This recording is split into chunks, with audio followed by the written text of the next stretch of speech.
আসসালামু আলাইকুম। বিসমিল্লাহির রহমানির রহিম। সবার আগে আমার এই বাম্পার মোষের গেটআপটা দেখছেন, অনেক শখ করে মোষটা রাখছি। অনেক দিন মোষ টোস কাটি নাই, সবাইকে এরকম গেটআপ সেজন্য যায় নতুন গেটআপ জানি না, আয়নায় নিজের নিজে দেখে ভালোই লাগছে। যে বড় ভাই ভিডিও করতেছে, বড় ভাইয়ের সামনে আবার পরে কাফের মেতর সুইপার অখন কাটবি সেলুনে লয়ে যাবো এই করবো। এই মুছ রাখার কারণে যত কথা আমি শুনছি, চুরি সামার এই লুচ্ছামি করলে এত কথা শুনতাম না। বড় ভাইরা এই মোষ এখন কাটতাছি, এরকম কইরা কেউ আমার জন্য আর আমার মতো করে কেউ মোষ রাখবেন না, আমার মতো অপমান হইবেন না। কেসিটা দেন, আমার মোষ আমি কাইটা ইতিহাস ব্রেক করাই।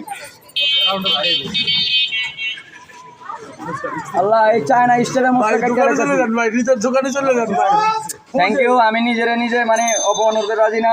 50 টাকা দিয়ে সেলুনে যেতেছে, সেলুনের কাম এর পেটে কেন রাখতে